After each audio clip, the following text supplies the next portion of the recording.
Item ಯಾವುದೇ ಇರಲಿ try ಮಾಡಿ ಆಚಿ ಚಿಕನ್ ಮಸಾಲಾ. ದುಬಾರಿ ಆಯ್ತು ಪೆಟ್ರೋಲ್ ಡೀಸೆಲ್ ಬೆಲೆ. ಇನ್ನು ಬೆಲೆ ಏರಿಕೆಯಿಂದಾಗಿ ಜನರು ಕಂಗಾಲಾಗ್ಬಿಟ್ಟಿದ್ದಾರೆ. 10 ದಿನಗಳಲ್ಲಿ 3 ಬಾರಿ ಬೆಲೆ ಏರಿಸಿದ್ರೆ ಹೆಂಗೆ ಅಂತ.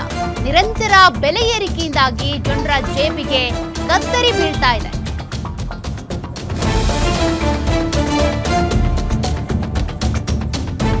ಫೀಲ್ಡ್ ವರ್ಕ್ ಮಾಡೋರಿಗಂತೂ ವಾಹನಗಳಲ್ಲಿ ಓಡಾಟ ಅನಿವಾರ್ಯ. ಹೀಗಾಗಿ ಪೆಟ್ರೋಲ್ ಡೀಸೆಲ್ ಬೆಲೆ ಏರಿಸಿದ್ರೆ ಜೀವನ ನಡೆಸೋದೇ ಕಷ್ಟ ಅಂತಿದ್ದಾರೆ. ಬೆಲೆ ಏರಿಕೆ ವಿರುದ್ಧ ವಾಹನ ಸವಾರರು ಆಕ್ರೋಶ ವ್ಯಕ್ತಪಡಿಸಿದ್ದಾರೆ. ಅದರಲ್ಲೂ ಪ್ರತಿನಿತ್ಯವೂ ಕೂಡ ಫೀಲ್ಡ್ ವರ್ಕ್ ಮಾಡುವವರಿಗಂತೂ ಇದು ಮತ್ತಷ್ಟು ಬರೆ ಎಳೆದಂತಾಗಿದೆ. ಕಳೆದ 10 ದಿನದಿಂದ 3ನೇ ಬಾರಿಗೆ ಪೆಟ್ರೋಲ್ ಮತ್ತೆ ಡೀಸೆಲ್ ಬೆಲೆ ಏರಿಕೆ ಆಗಿದೆ. ಪ್ರಧಾನಿ ನರೇಂದ್ರ ಮೋದಿ ಅವರು ಹೇಳಿದ್ರು ಪೆಟ್ರೋಲ್ ಡೀಸೆಲ್ ಅನ್ನ ಮಿತವಾಗಿ ಬಳಸಿ ಅಂತೇಳಿ. ಇದಾದ ಕೆಲವೇ ದಿನಗಳಲ್ಲಿ ಪೆಟ್ರೋಲ್ ಡೀಸೆಲ್ಲು ಜಾಸ್ತಿ ಆಗಿರುವಂಥದ್ದು, ಅದು 3ನೇ ಬಾರಿಗೆ ಈಗ ಜಾಸ್ತಿ ಆಗಿದೆ. ಜನರ ಜೇಬಿಗೂ ಕೂಡ ಕತ್ತರಿ ಬೀಳ್ತಾ ಇರುವಂಥದ್ದು. ಇದರಿಂದಾಗಿ ಏನು ಪ್ರತಿನಿತ್ಯ ಓಡಾಡುವಂತಹ ಏನು ಫೀಲ್ಡ್ ವರ್ಕ್ ಆಗಿರ್ಬೋದು, ಡೆಲಿವರಿ ಬಾಯ್ಸ್ ಆಗಿರ್ಬೋದು, ರೈತರು ಎಲ್ಲರೂ ಕೂಡ ಸಮಸ್ಯೆಯನ್ನ ಎದುರಿಸ್ತಾ ಇರುವಂಥದ್ದು. ನಾವು ಈಗ ಆನೇಕಲ್ನ ಪೆಟ್ರೋಲ್ ಬಂಕ್ ಬಳಿ ಇದ್ದೇವೆ. ನೀವು ದೃಶ್ಯಾವಳಿಗಳ ಮೂಲಕ ನೋಡ್ಬೋದು. ಸಾಕಷ್ಟು ಜನ ಏನು ಪೆಟ್ರೋಲ್ ಹಾಕ್ಸ್ಕೊಳ್ಳಿಕ್ಕೆ ಏನು ಗ್ರಾಹಕರು ಪೆಟ್ರೋಲ್ ಬಂಕ್ಗೆ ಬಂದಿದ್ದಾರೆ. ಆದ್ರೆ ಬಂದಂತ ಏನು ಪೆಟ್ರೋಲ್ಗೆ ಬಂದಂತ ವಾಹನ ಸವಾರರಿಗೆ ಬೆಳಗ್ಗೆನೆ ಶಾಕ್ ಆಗಿರುವಂಥದ್ದು. ಅಂದ್ರೆ ಏನು ನಿತ್ಯ ಪೆಟ್ರೋಲ್ ಅಂದ್ರೆ 10 ದಿನದಲ್ಲಿ 3ನೇ ಬಾರಿಗೆ ಪೆಟ್ರೋಲ್ ರೇಟ್ ಜಾಸ್ತಿ ಆಗಿದೆ ಅಂತೇಳಿ. ಮೊದಲು ಏನಂತಂದ್ರೆ ಈಗ ಇವತ್ತು 95 ಪೈಸಾ ಅಂದ್ರೆ ಪೆಟ್ರೋಲ್ಗೆ ಮತ್ತೆ ಏನು ಡೀಸೆಲ್ಗೆ ತಲಾ 95 ಪೈಸಾ ಆಗಿದೆ. ಪೆಟ್ರೋಲ್ ಬೆಲೆ 108 ರೂಪಾಯಿ 9 ಪೈಸಾ ಇದ್ರೆ ಇವತ್ತು ಡೀಸೆಲ್ ಬೆಲೆ 95 ರೂಪಾಯಿ 99 ಪೈಸಾ ಆಗಿರುವಂಥದ್ದು.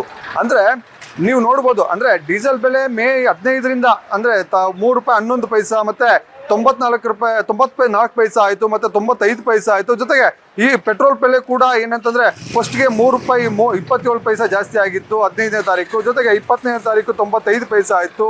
23ನೇ ತಾರೀಕು ಕೂಡ ಮತ್ತೆ ಇವತ್ತು 95 ಪೈಸಾ ಜಾಸ್ತಿ ಆಗಿರುವಂಥದ್ದು. ಇದರಿಂದಾಗಿ ಏನಂತಂದ್ರೆ ಪೆಟ್ರೋಲ್ ಬೆಲೆ ಡೀಸೆಲ್ ಬೆಲೆ ಜಾಸ್ತಿ ಆಗ್ತಾ ಇರೋದ್ರದಕ್ಕೆ ಗ್ರಾಹಕರಿಗೂ ಕೂಡ ಒಂದು ರೀತಿಯಾಗಿ ಜೇಬಿಗೆ ಕತ್ತರಿ ಬೀಳ್ತಾ ಇರುವಂಥದ್ದು. ಪ್ರತಿನಿತ್ಯ ಓಡಾಡುವಂಥವ್ರು ಡೆಲಿವರಿ ಬಾಯ್ಸ್ ನೋಡಿ, ಇವರು ಏನಂತಂದ್ರೆ ವ್ಯಾಪಾರ ಮಾಡುವಂಥವ್ರು, ಈ ಬಟ್ಟೆ ಬರೆ ಎಲ್ಲ ತಗೊಂಡು ಹೋಗ್ತಿದ್ದಾರೆ. ನೀವು ನೋಡ್ಬೋದು, ಇವರೆಲ್ಲ ವ್ಯಾಪಾರ ಮಾಡುವಂಥವ್ರು, ಪಾಪ ಬಟ್ಟೆ ವ್ಯಾಪಾರ ಮಾಡುವಂಥವ್ರು. ಇವರಿಗೆಲ್ಲ ಪೆಟ್ರೋಲ್ ಡೀಸೆಲ್ ಎಲ್ಲ ಜಾಸ್ತಿ ಆದಂತ ಸಂದರ್ಭದಲ್ಲಿ ನೀವು ಎಲ್ಲಿ ಇವತ್ತು ಪೆಟ್ರೋಲ್ ಡೀಸೆಲ್ ಎಲ್ಲ ಜಾಸ್ತಿ ಆಗಿದೆ. ಇವತ್ತು ಒಂದು 95 ಪೈಸೆ ಜಾಸ್ತಿ ಆಗಿದೆ. ಏನ್ ಹೇಳ್ತೀರಿ? पेट्रोल जास्ती रेट हो रहा है। ನೀವೇನ್ ವ್ಯಾಪಾರ ಮಾಡ್ತೀರಾ? कपड़े का व्यापार करता हम लोग, पेट्रोल का गरीब लोग मरता। व्यापार क्या भी नहीं, पेट्रोल रेट ज़्यादा हो गया, इसलिए कम ही रेट होना, गरीब मर जाता। इतना दूर से आके इधर व्यापार करता, वो क्या धंधा भी नहीं, पेट्रोल का रेट ज़्यादा हो गया। बिजनेस अच्छा है? अच्छा नहीं, बिजनेस ठप, नको बिजनेस, क्या भी बिजनेस नहीं, पेट्रोल का रेट ज़्यादा, इसलिए कमी रेट होना। ವ್ಯಾಪಾರ ಮಾಡ್ತೀವಿ, ನಮ್ಗೆ ಏನಂತಂದ್ರೆ ರೇಟ್ಗಳು ಈ ತರ ಜಾಸ್ತಿ ಆಗ್ತದೆ, ಈ ಕಡೆ ವ್ಯಾಪಾರ ಕೂಡ ಇಲ್ಲ ಅನ್ನುವಂತಹ ಮಾತನ್ನ ಹೇಳ್ತಾ ಇರುವಂತದ್ದು.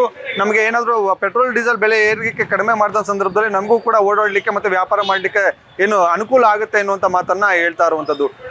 Ambareesh Thimmegowda, guarantee news, Anekal. ಜಾಸ್ತಿ ಎಲ್ಲ ಜಾಸ್ತಿ ಮಾಡೋರೆ 6 ಚಿಲ್ಲರೆ ಜಾಸ್ತಿ ಆಗೈತೆ.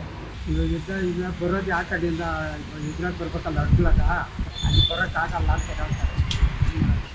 ಪೆಟ್ರೋಲ್ ಬೇರೆ ಹಿಂಗೆ ಜಾಸ್ತಿ ಎಲ್ಲ ತರಕಾರಿ ಸುಮಾರು ಅವರು ನಾವು ತಗೊಳ್ಳೋದ್ರೆ ಮುಟ್ಟೆ ಅವರು 100 ರೂಪಾಯಿ 50 ರೂಪಾಯಿ 60 ರೂಪಾಯಿ ಕೇಳ್ತಾರೆ. ತಗೊಂಡು